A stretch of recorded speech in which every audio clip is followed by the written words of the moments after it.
Welcome to our Thursday TNT as we whip around a bit of a look at Thailand's main news stories and a few regional stories as well. Now, the main story today will be a bit of a deep look at what's happening with the Cannabis Bill as it barges its way through the Thai Parliament with lots of smoke and mirrors. So we'll have a look at that a little bit later in the program, but a bit of housekeeping to start with today. And I suppose you'd call this equal time, because we spoke about Burger King yesterday and that almost ridiculous piece of PR fluff that was printed in The Nation. Well, they've given equal time to KFC as they celebrate their 1,000th store in Thailand with plans to supersize next year. I have to say, these days when you go to a KFC or walk past one, I don't think I've actually been to a KFC for quite a few years now, but these days there's more food delivery motorbikes parked out the front than there are customers inside, but certainly seems the business is doing well. Celebrations to mark the opening of KFC's 1,000th store in Thailand yesterday were boosted by plans to open 30 more branches next year, and they're going to spend 400 million baht to add another 15 KFC branches in Bangkok alone. Their first store was back in 1985 in central Lat Phrao, and they say the brand performance, this is near the bottom, will grow 24% this year. I think they mean next year. And they're saying the economy and tourism's recovering. And then down the bottom, all thanks to food delivery platforms, Foodpanda, Grab, Line Man, for enabling the brand to cope with COVID-19. Noticed yesterday there was a story about Line Man acquiring Foodpanda in Thailand. There is a proliferation of food delivery services these days. If you go out onto any roads around Thailand, certainly in the major population areas, there's so many motorbikes where they've got the jackets and they've got the box on the back in different colour codes, and they're quite easy to recognise. I use food delivery quite often, and why not? Somebody's delivering the food to me as a consumer, hot, ready to go. I'm a busy person. I'm a hopeless cook. So it works out well for me and I suppose a few other people. And just finally on that story, KFC is employing about 20,000 people, and about 40% are from the young generation. I suppose that means younger than me. To our next story, this is from Travel News Daily. Thailand is most popular destination in Southeast Asia. This is more like a paragraph than a headline. In Southeast Asia for travellers from North America and Europe, according to BBC News research. So let's see what this research says. And how many people did they survey? 1,414. Well, that's sort of a representative size for a survey. New research from the BBC News shows that people around the world are actively searching for their next getaway, and Thailand is now seen as the most popular destination to visit in Southeast Asia. Well, that's sort of been the way for quite a long time, hasn't it? I mean, I think Thailand's always been probably the most popular holiday destination in Southeast Asia. In fact, more than half the respondents from both Europe and North America named Thailand as their number one destination of choice in Southeast Asia.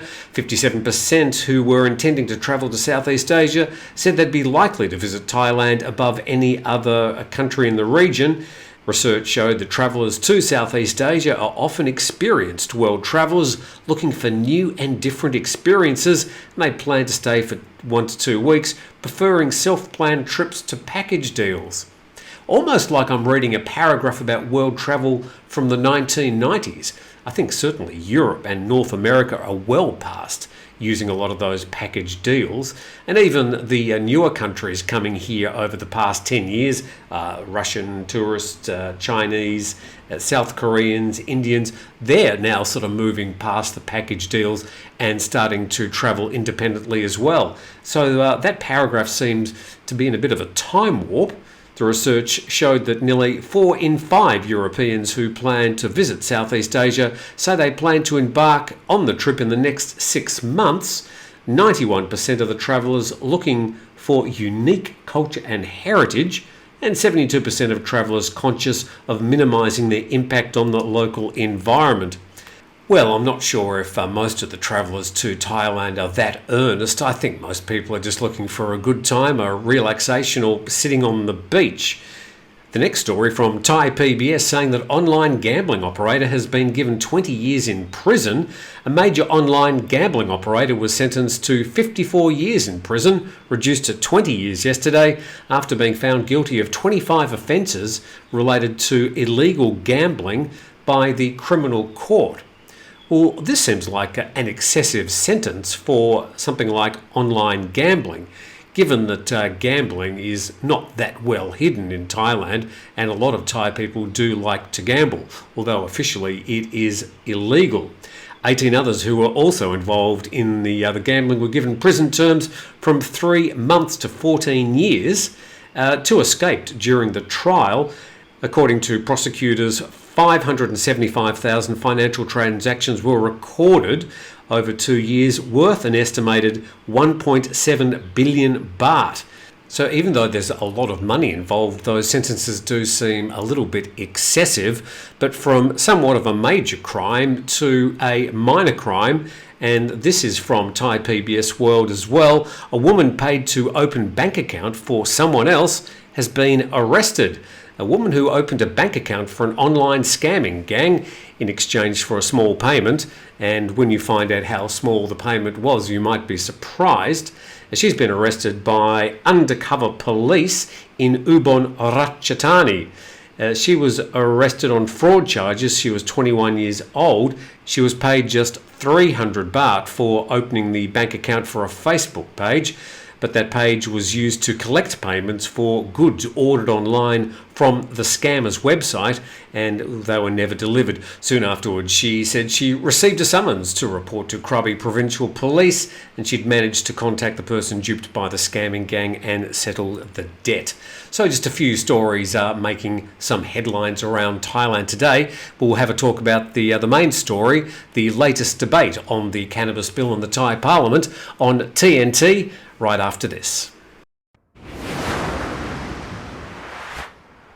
This is TNT, with thanks to 5 Star Marine. If you'd like to head out to one of the islands off Phuket, then I would recommend at least contacting 5 Star Marine and organising a private tour out to one of the many, many beaches and islands off the main island of Phuket. There's a link in the description under this video. Now we're going to our main story today to wade through the latest in the discussions on the Cannabis Bill, and the main story reported in the Bangkok Post, Axed part of hemp bill sparks debate. So we'll go to that in a moment, but just understanding that back on June the 9th this year, cannabis and marijuana was delisted from the list of Category 5 narcotics in Thailand, which I suppose then leads us into this first paragraph. The House Committee vetting the controversial bill agreed to remove Section 3 of the draft, which stipulates that cannabis and hemp were not considered narcotic substances under the Narcotics Act. So taking that section out of the bill would leave the drug open to being relisted as a narcotic. Let's go further into this. Bum Jai Thai and the Department of Thai Traditional and Alternative Medicine insist the axing of Section 3 would not affect the rest of the bill.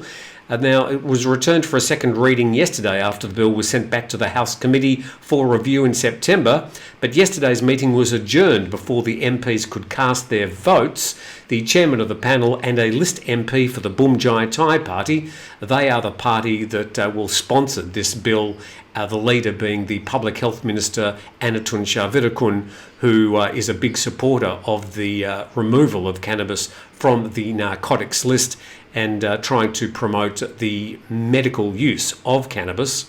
So they've introduced measures designed to keep the plant out of the reach of young people while imposing severe penalties for violations. Moreover, households would be allowed to grow no more than 15 cannabis plants each. These are all parts of the rejigging of the current cannabis bill.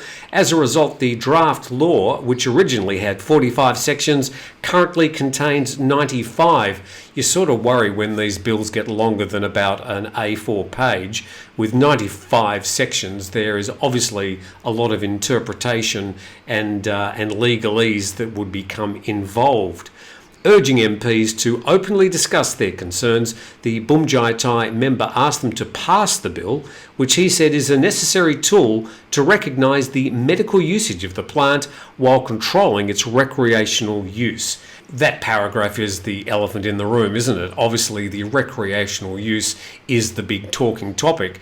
And I think the bill is trying to make it clear that the recreational use will remain illegal. But that's not the way it's happening in the real world. I mean, the genie is clearly out of the bottle, and there's a lot of cannabis shops opened up, and there's a lot of people investing millions. Spoken to 2 or 3 of them over the last week. I mean, millions of dollars, not baht, in the cultivation of cannabis in Thailand. So a lot of people throwing a lot of support behind this product before this bill is finalised. Also, if they don't pass the bill, good or bad, before the next election, it's going to become a hot election topic, and I sort of fear that there's more important things for Thai people to be talking about in the lead up to the next election than this issue alone. The committee and I, this is the Bumjai Thai MP, won't speculate that cannabis may later be restored as a narcotic drug after the section is removed. What comes after this has nothing to do with the committee, which stands by its decision to remove all of Section 3. So a lot more water to go under the bridge on this particular bill. A few other points from the Per Thai party. The MP for Chiang Rai said the bill posed a threat to people's health and safety. If we become the government after the next year's election, we'll restore cannabis as a narcotic drug. The bill's considered irresponsible. These are quite strong words from Per Thai, which together with the Move Forward party are at the moment polling a long way ahead of the conservative forces, that's Palang Pracharat Bumjai Thai, in Thailand, and are probably the hot favourites to form government next year. But there's a long way to go before we get that election, probably in May next year. But anyway, that's the latest reported in the Bangkok Post today, if you'd like to go and give that story a bigger read. Now, another story yesterday, and this is another clarification, was that man who was dressed in a bikini with a wig climbing over a fence in Chiang Mai. Well, it looks like it wasn't actually a guy. Burglar wearing bikini bra was not a man in disguise, say the police. A burglar caught on CCTV during a failed robbery of a construction material shop in Chiang Mai was arrested yesterday after police found the suspect. The suspect was not, however, a man. Yesterday, police detained 36-year-old Supani and seized a red bra and floral skirt from her as evidence. Police say that Supani admitted she was the one filmed attempting to rob the shop, and she said that she'd also done it before. Quite a slight lady, but she looked very athletic climbing over those fences. To our next story on TNT, and Thai Airways is recruiting 1,000 workers for Suvarnabhumi. So yeah, things are a little bit slower these days, a bit slower to get your luggage, a bit slower to get checked in, the queues seem to be longer, and Thai Airways was commissioned by the AOT. I think they control 6 airports around Thailand, the main airports anyway, and Thai Airways has been doing most of the baggage handling. And a lot of people complaining of late that it's taking a while to get their luggage. Well, Thai Airways International say they're going to recruit about 1,000 ground workers to tackle delays. And the spokesman said it took more than 30 minutes to handle one flight's luggage at Suvarnabhumi Airport earlier this year. I would say that just about any flight that can get their luggage 30 minutes after it landed is doing pretty well these days. Said currently Thai provides 80% of ground operations for flights at Suvarnabhumi. That's same as I mentioned for other AOT airports, although I noticed yesterday that Air Asia in Phuket is now doing their own baggage handling. And he also replied that the delays early this year were caused by staff shortages in the aviation industry as a whole. And I think this is just part of the current narrative. Hotels, service industries, aviation industry, planes, ground staff, all battling to find staff to sort of catch up with the current demand for tourism, particularly as we head into the high season. And vehicle orders have surged 16% at Thailand Motor Expo. That's just closed up just north of Thailand, up near the Dong Mueang Airport, the big expo centre there. This story from Xinhua. And yes, I know it's a Chinese news agency, but I think this story is not terribly political. Vehicle orders have risen 16% compared to last year, and the expo had a total of 1.33 million visitors. Toyota and Honda topped the charts with 6,064 and 3,252 orders respectively. And this is the interesting part, followed by Chinese new leading energy vehicle manufacturer BYD, which stands for Build Your Dreams. They're the largest manufacturer of electric cars in the world, and they recorded unprecedented orders of 2,714 units during its first presence at the expo since the launch of their Atto 3, and also lots of orders for MG and Netta, which are also showing their new fully electric cars. In terms of the car types, sports utility vehicles, or SUVs, the most popular, accounting for 53.9% of the total orders, followed by sedans and pickup trucks. Pickup trucks, utility vehicles, utes, as we used to call them in Australia, used to be by far the most popular car for people in Thailand. But now I think we're going to be seeing a lot more of these electric SUVs driving around, especially from BYD after they sold more than 2,500 at the car show this year. With thanks to 5 Star Marine, thank you very much to them for sponsoring the program. A link in the description. Thank you for watching, and I think we'll do it all again tomorrow.